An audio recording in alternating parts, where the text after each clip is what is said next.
están? Muy buenas tardes. Bienvenidos aquí Entre Líneas, esto que es Canal 7 de Jujuy. Programas que destacan la realización de jujeños a lo largo de la historia, obviamente, a través de familias, a través de emprendimientos o también de logros propios, pero sobre todo resaltando lo que es Jujuy. Ya les cuento quién es nuestro invitado del día de hoy.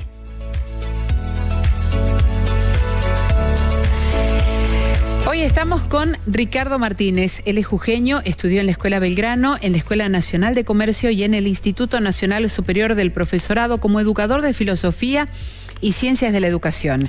Trabajó en los diarios Pregón y Tribuno de Jujuy y fue director del Instituto de Periodismo Deportivo.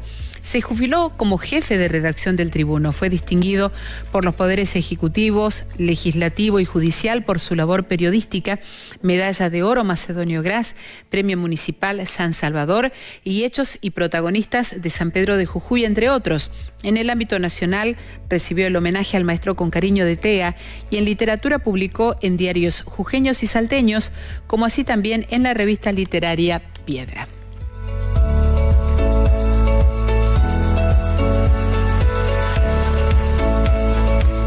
Sí, hoy junto con Ricardo Martínez hablamos del periodismo de hace unos cuantos años atrás, del periodismo escrito, del de la máquina de escribir y tantas otras cosas. Cuando regresemos de la pausa, aquí junto con él.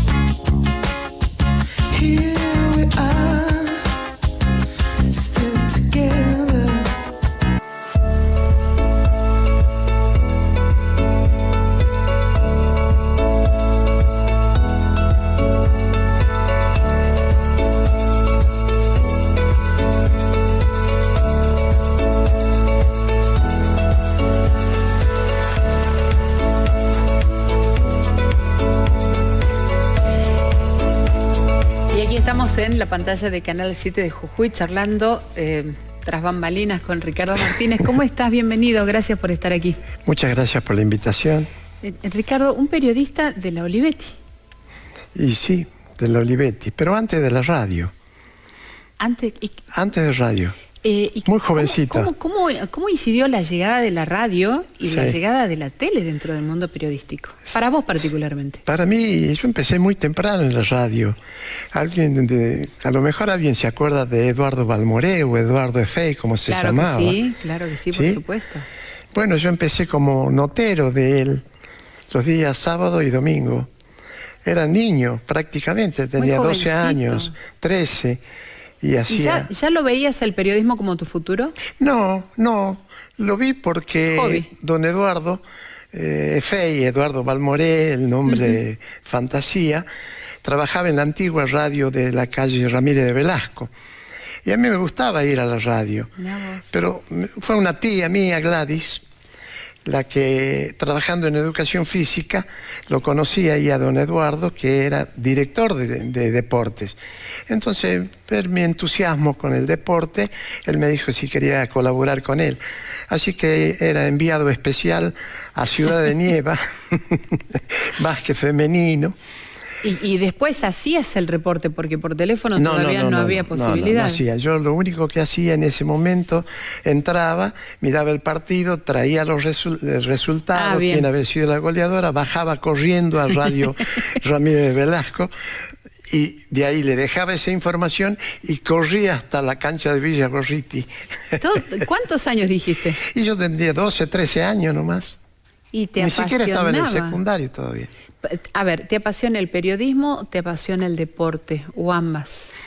Bueno, he sido deportista hasta los 19 años, prácticamente. ¿Y también con Deportea? Bueno, eso sí ya en la parte de periodista. Mirá vos. ¿Sí? Y bueno, así fue mi ingreso a lo que fue el periodismo. Ahí en la antigua radio lo conocí a Osinaga, a Conde, a Yasle, a Reina, Osinaga, que también fue... Claro, son nombres que marcan el inicio de la radio. Rudy Casas. El Gringo Casa. El Gringo. Y Ricardo, para vos, ¿qué es el periodismo? Una profesión. Una profesión que por suerte, como todo va cambiando, todo evoluciona, hoy tenemos también una facultad de Ciencia de la Información, de la Comunicación, en la Facultad de Humanidades. Y yo me alegro mucho porque cuando se iba a dar esa formación ya universitaria, que no es precisamente periodismo, porque la facultad es mucho más amplia que la profesión, que para preparar la profesión de periodista. Siempre lo he dicho. Entonces, bueno, recuerdo que quienes estaban al frente de la facultad en ese momento, la doctora Flora Guzmán de Tizón y la doctora María de Bedia, Postigo de Bedia, hablaron con los periodistas. Yo estaba al frente del gremio en aquel momento y nos preguntaron qué nos parecía, con una grata sorpresa para ellas, porque pensaron, porque el periodismo ha sido una profesión bien encerrada en sí mismo, con una apertura para todo el mundo, no se necesitaba tener título. Por lo general el periodismo argentino ha trabajado los grandes escritores, Marechal, Borges, Macedonio Fernández, pero aparte Calvetti. Muy pocos centros educativos con exactamente, periodismo es que en el país. No había facultad de periodismo. Había facultad de Ciencias de la Comunicación y Ciencias de la Información. Y con un aspecto que es el periodismo. Así como... Sí, claro. Como para daban concluir. una redacción periodística, digamos, como hacen ahora acá, si no estoy atrasado con los programas de la facultad. Bueno, entonces le dijimos, nos preguntaron qué nos parecía a los periodistas. Yo recuerdo que en ese momento estaba conmigo, ejerciendo el periodismo, Quique Paz, Fernando Paz, posteriormente diputado nacional, director de prensa del gobierno del ingeniero Snopek, estaba Jorgito Calvetti, también otro gran amigo de la niñez, como Paz. Y bueno, y le dijimos, no, que nos parecía, a Riegues también recuerdo en esa reunión, y le dijimos, no, pero que nos parecía como periodistas y como sindicato nos parecía maravilloso, que cómo vamos a oponernos a que exista una facultad. Y que haya periodistas que tengan la posibilidad, los jóvenes de prepararse. De mucho más amplio, ¿no es cierto? No es el periodismo en sí mismo, no es la profesión. Yo digo que es un oficio, porque uno es oficiante permanentemente, y ahí la costumbre, el uso, nos va dando esa trayectoria que tenemos. Y los que pueden seguir una carrera universitaria, mucho mejor, porque hoy el periodismo es muy amplio: periodista económico, periodista de moda, periodista de farándula, periodista deportivo, periodista. Y aparte, ¿sabés qué vi, Ricardo? Hay muchas personas que son periodistas, pero que también tienen una profesión de fondo. Son abogados, son economistas, y han ejercido el periodismo de manera paralela con una preparación tal como periodista. Pero vos empezás como profesor. Vos tenés una formación académica como profesor de filosofía y ciencias de la educación. ¿Y ejerciste o directamente ya te quedaste con el periodismo? No, yo ejercí paralelamente. Paralelamente. Por eso te decía en nuestra charla. Lo de la universidad. Y antes de comenzar el programa, que he vivido, me dice, no se te ve, y yo digo, bueno, he vivido en la calle, trabajaba como jefe de la agencia Telan, 32 años, a la tarde tenía el diario Pregón, que también trabajé en el diario Pregón, y después en el Tribuno desde el 80 hasta que me jubilé, 35 años, y en ese intervalo que hay a la tarde hacía la docencia. He sido la primera cátedra en la policía, en el Instituto de Policía. He dado Relaciones Humanas.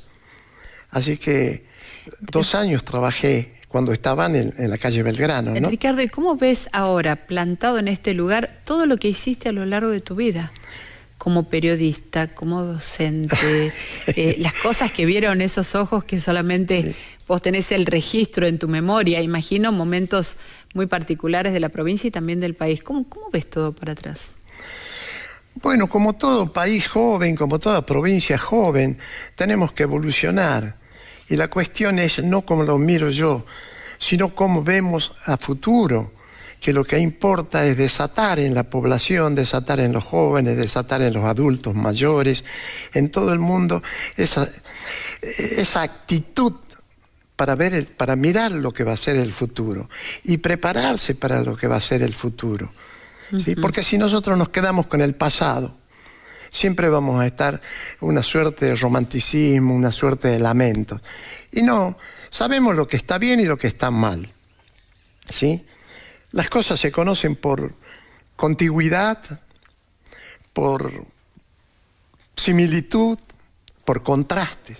Entonces, los que no tienen una formación académica, por ejemplo, en la teoría del conocimiento, yo al menos con los alumnos les decía, las cosas se van conociendo así, contigüidad, similitud y contraste. Entonces, uno va evaluando cada cosa que va viendo y va tomando una posición, que no es la verdad, es un criterio de verdad. El periodista no tiene la verdad, nadie tiene la verdad. Hay una verdad científica, hay una verdad filosófica, hay una verdad de distintos niveles, de distintas caracterizaciones, pero son criterios de verdad. O sea, lo que uno piensa, y si tiene responsabilidad de estar frente a las cámaras, frente a periodistas, frente al público, frente a lectores, etc., tiene que tener una formación. Y esa formación la da la lectura, el estudio. Cuando más perfeccionamiento tiene un periodista, mucho mejor. Y si se dedica a una rama, a un aspecto del periodismo, y lo hace con profundidad, con entusiasmo, con actitud, creo que no puede fracasar, porque va a tener un buen criterio, va a juntar todo. Lo mismo que el periodista de policiales. ¿Sí? El periodista de policiales no tiene la verdad cuando entra a un hecho en sí mismo. Va y pregunta cuántos murieron, cuántos accidentados, cómo fue testigo, el revistero, el verdulero, el florista, la persona circunstancial que está en la esquina y se queda mirando, y después va juntando todo, va haciendo un criterio de verdad. Va construyendo. ¿Sí? Va construyendo. Yo tenía un profesor que se llamaba Ricardo Martínez, conocí a un profesor que me decía que la realidad del periodista depende con el ángulo del que se la vea. ¿¿Verdad? Exactamente. Y eso es fenomenología. El periodista tiene que tener conocimiento de fenomenología. Y ese criterio de verdad se elabora con todo el bagaje cultural de lectura que uno tiene o tenga, de estudios. Entonces puede ofrecer un panorama mucho más amplio. ¿Sí? Entonces, el periodista tiene que mirar en profundidad y en amplitud. Sí, yo les digo como broma, les digo, en profundidad por si viene algún acreedor. Claro que sí. Ricardo, sí. Ahora me quedo con la visión de tus ojos, con tu descripción a lo largo de tu vida. ¿Cambiarías algo? Y es que yo tengo una visión formada. Yo te digo, a ver, yo, como decías hace un rato, estuviste con los Olivetti, claro.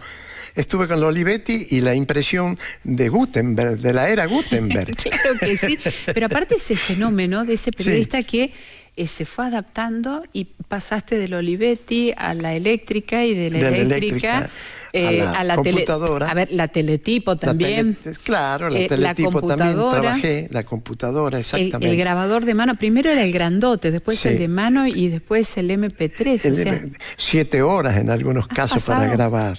¿Sí? Bueno, yo tuve la suerte. Yo ejercité mucho la memoria.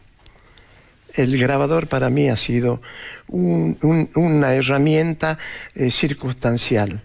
Yo he preferido siempre ir a una conferencia de prensa o alguna eventualidad con las manos vacías, mi lápiz y mi anotador. ¿Por qué digo esto? Porque eso me obliga a prestar atención a mí. De lo que se está diciendo, de lo que se está hablando, quiénes están, el clima, el ambiente, porque con el grabador uno pone y deja grabando ahí, y por ahí no tiene pilas, y por ahí le ha pasado, ¿eh? O por ahí no apretaste bien y no grabó nada. Bien, no grabó nada. Bueno, uno anotando, ya va al mismo tiempo editando, porque una respuesta de determinadas características en el rubro valorización de lo que se habla, uno le va poniendo, este va a ser la cabeza, este va a ser el segundo párrafo, esto puede quedar como quinto párrafo. Y cuando vaya a trabajar, ya se da cuenta cuál es la cabeza, cuál es el segundo párrafo, cuáles son las descripciones. ¿Ya tenés editado? Ya lo tengo editado. Y con el grabador uno tiene que poner... ir y volver. Y volver. Es verdad. ¿Sí? Para la cifra hay que tenerlo, porque uno, o a menos que repartan un parte de prensa o alguna cosa testimonial propia del entrevistado, que le diga, bueno, los números son estos. Entonces uno ya cambia la situación, ¿no? Ricardo, te llevo a esta parte que sí, me quedó la duda. ¿Cambiarías algo de tu vida como la hiciste? Desde el que corría a los 12 años entre la Ramírez de Velasco y el partido de fútbol, al Ricardo de hoy, que ya hizo todo, que tiene un montón de reconocimientos, que tiene una carrera hecha, docente, periodista. Y yo no cambiaría, salvo profundizaría un poco más en algo que siempre me ha interesado, que es el arte. ¿Sí? Sobre todo el arte teatral. Yo también empecé de jovencito con el teatro. Tuve la suerte de, en la escuela, en la primaria, de siempre elegirme para salir recitando. Para el acto. Para el acto. Y en la Escuela Belgrano hay algo que era emblemático, salir de Belgrano. Era lo Belgrano más. Era lo más. Era lo máximo, lo máximo. Y por ahí le mandé una foto donde mi ópera prima, mi iniciación teatral como primer actor. Aquí está. No, es donde yo estoy de Belgrano. Ah. Estoy digamos que había llegado a lo más. Llegué a lo máximo y fui dos veces Belgrano, porque no encontraba en el curso siguiente al Belgrano. El teatro ha sido fantástico para mí. También empecé joven. Empecé joven, a los 17 años empecé. ¿Te ayudó más? O sea, ¿te hizo soltar un poco más? ¿El teatro? Ajá. No lo veo así. No, creo que ayuda. No, yo le aconsejo al trabajador de televisión, por ejemplo, los cambios de paso, los cambios de ritmo, en todo tiene que tener una actitud actoral, no me cabe la menor duda. Yo miro y digo, puede andar, no puede andar, puede andar, puede andar. Vas haciendo ya tu selección. Por similitud, contraste o contigüidad. Voy haciendo, digo, tiene pasta. Puede y pienso, ese joven en sus vacaciones tendría que pedir una pasantía gratuita en Buenos Aires, en donde están con ese ritmo, y poder ir a ver, y en una de esas se queda. Mira, vos sabés que en este tiempo sí, la gente dice, no, estoy pero súper estresado, porque viste, tengo que hacer esto a la mañana, tengo que irme a la tarde.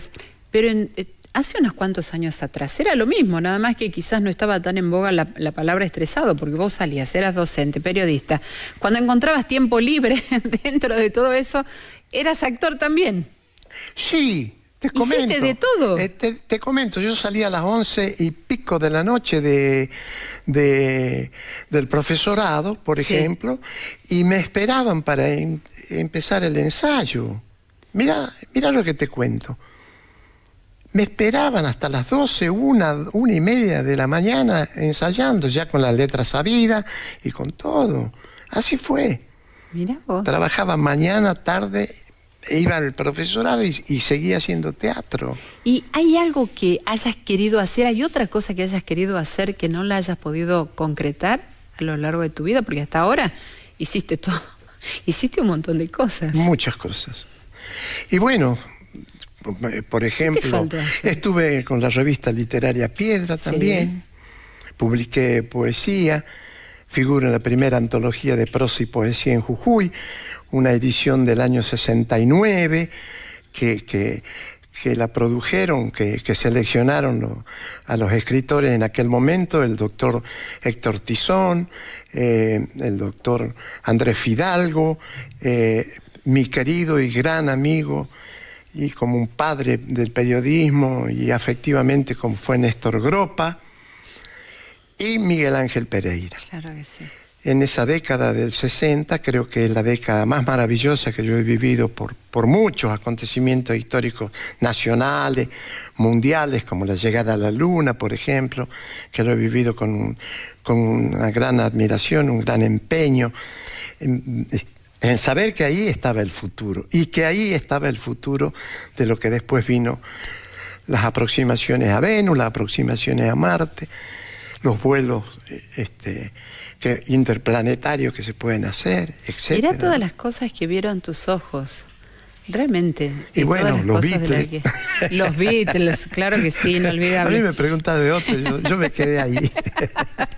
Ricardo, con mi señora. Yo vos hablas de Charly García. Yo Charly García le conozco 2 o 3 temas de la juventud, me encantan, pero no soy así un apasionado porque no lo he vivido intensamente. Mi cabeza seguramente estuvo en otra cosa, ¿no? Me respondiste la pregunta, mira, antes de hacerla, ¿cuál era tu época favorita? Entonces voy con otra. Ricardo, si tuvieras que elegir una entrevista que te haya marcado para siempre, un momento de la historia en el que vos te hayas sentido protagonista como periodista, ¿cuál dirías? Entrevistándolo a René Favaloro. ¿Por qué? Es magnífico. Porque esa entrevista vino invitado por, si mala no es mi memoria, y creo que no me equivoco, por el sanatorio Los Lapachos, que antes no eran los Lapachos, ahora antes no eran los Lapachos. Claro. ¿Sí? Él vino invitado y estuvimos 3 periodistas, la verdad, los 3 únicos, con todo orgullo lo digo, porque no sé si habrán ido otros, habrán invitado, no sabemos. Pero estuve junto con Oscar de Oliveira, maestro. Y también un gran sonetista. El ritmo del soneto que tenía Oscar, pero no tenía tiempo para escribir. Lo tiene, y Iván Lelo, dije, y el otro, ay, Dios, bueno, yo. Los tres. Y ahí yo le pregunté, le dije, doctor, ¿usted cree que las donaciones de órganos van a poder satisfacer los requerimientos, las necesidades que hay de los enfermos cardíacos hoy? Y me dice, no satisface. Necesariamente va a ser la necesidad del corazón artificial. Para mí una sorpresa maravillosa porque no lo había escuchado nunca en boca de él, que siempre lo he seguido. En mi casa hay un retrato de él, etc. Hay una fotografía muy bonita de él y siempre admirado de él. Y después, 2 semanas después, yo veo un programa de la señora Legrand y ahí le dice a ella, no va a haber caso, siempre va a tener que haber el corazón artificial. ¿Y vos te sentías? Yo me sentí realizado. Claro. La habías hecho primero. Esa periodista, ¿cómo te...? Lo dijo acá. Y hay otro acontecimiento importantísimo que te lo cuento. Estaban haciendo la ampliación de la cámara de la cooperativa de tabacaleros de Ciudad Perico. Y yo estaba, por supuesto, cubrí para Telan y para el diario Tribuno. Y en Telan, ese día el presidente o expresidente, ya fallecido presidente Menem, hace el anuncio de que iba a mandar al Congreso de la Nación el proyecto de reforma de la Constitución, 1853, la primera, porque después ya hubo otras constituciones, ¿no es cierto? Pero digo yo, esto es lo más... Bueno, salí corriendo a buscar un teléfono porque no teníamos digital. No te imaginas lo que me costó encontrar. Le rogué a algunas personas de ahí de la empresa, por favor, le digo, es lo más importante que nos está sucediendo políticamente. Bueno, mire, pero 2 minutos nada más. Y lo controla y llamé a Buenos Aires, le digo, el presidente acaba de anunciar que manda al Congreso de la Nación el proyecto de reforma constitucional. Aquí en Jujuy lo hizo. Mirá por vos. Dios. Martínez, usted está loco. Bueno, Escuchó si mal. me creen, créanme. Si no, arréglense ustedes, tranquilamente, y les colgué. Y bueno. Y salió. Y salió, por Obvio. supuesto, sí, claro. Ricardo, y cuando pensabas, cuando te posesionabas de ese periodista que vive en vos, Sí. ¿en qué periodista te mirabas? Uy, hay tanto. Hay Pero, varios. ¿cuál sentías como principal referencia? Siempre tenemos uno que es el preferido. Y bueno, a ver. Y como jujeño, don Jorge Calvetti, por ejemplo, que hizo entrevistas maravillosas. Él era un entrevistador. Me acuerdo haber leído algo sobre una entrevista al filósofo hindú, Rabindranath Tagore, un gran literato, premio Nobel de Literatura también. Y bueno, esa era la inspiración. Y después hubo otro periodista dos periodistas más, como Vendecol Mendieta, que también llegó a trabajar en Diario de la Nación, y Durán, no recuerdo su nombre, también jujeño. Son los tres periodistas así más notables, ¿no? Que yo. Y después en el orden nacional, a ver. Mucha gente. Bueno, te puedo decir, en la época del proceso militar, cuando salía el Buenos Aires Herald, la editorial del Buenos Aires Herald, lo esperaba al Buenos Aires Herald para leer la editorial, claro. O en la prensa con el periodista Manfred Schönfeld. O sea que estaba atento a toda esa historia y cómo venían las circunstancias de esos momentos. Y ¿no? ahí tenías tus referentes, claro. Claro. Y después Página 12, que ha sido un ejemplo del periodismo moderno, porque ahí aparece el periodismo moderno y muchos declaman en los Estados Unidos el periodismo moderno. No. Por ejemplo, el diario La Opinión, que dirigía, ya me voy a acordar, muchas cosas, computadora también. Son ya, muchos datos. El diario La Opinión, ahí está el periodismo moderno, el periodismo que comienza con el máximo exponente, ¿no es cierto?, es Rodolfo Walsh acá. Un periodismo político, pero sí, interesante, Rodolfo Walsh. Y después del otro, ¿cómo se llama la obra de Truman Capote, por ejemplo? ¿No es cierto? Obra. Truman sí, Capote. Entonces, para ver eso, para darse cuenta de lo que ha sido el periodismo moderno, que prácticamente hay algo que a mí me interesó siempre. Te lo cuento. Y ese interés es el siguiente. El periodismo, el texto periodístico, es primo hermano del texto literario. Y yo he tenido algunas discusiones amables en las tertulias, porque a mí me ha gustado siempre tener tertulia con los compañeros. Y se acordarán de aquel antiguo bar que estaba en la calle Independencia y Gorriti, donde nos juntábamos después de todos los acontecimientos. Entonces les comentaba, les digo, no, son primos hermanos, les digo. ¿Por qué? Porque la literatura es ficción, ¿sí? La literatura es ficción y el periodismo se mueve con visos de objetividad, con criterios de verdad. Exacto. Pero nosotros somos subjetivos, ¿sí? Nuestra visión, nuestra subjetividad que nos brinda la fenomenología, nos va a brindar a nosotros una visión muy parcializada de las circunstancias. Entonces, también hacemos ficción, porque estamos ficcionando. Lo que sí es, como comentamos hace un rato contigo, vamos buscando distintas cosas, distintos parámetros, distintas verdades a media, y vamos uniendo y vamos haciendo una estructura que es precisamente esa estructura y el criterio de verdad, que no tiene que estar alejado de lo que puede llegar a ser la justicia, o puede servir como un complemento de la justicia, o abre puertas para la justicia, porque el periodismo también es un poco el titán de la historia. Exactamente. ¿Sí? Marechal dice lo siguiente: en ningún gran acontecimiento histórico debe faltar un cronista. Mirá vos, qué lindo. Ricardo, antes del final, estos saludos van para vos. ¿Ah, sí? ¿Querés que los escuchemos? Pero por supuesto. Dale, vamos. Ricardo es mi hermano de la vida. Es una persona que desde muy joven, muy chico, vivió sacrificándose para poder sobrevivir en este mundo tan difícil.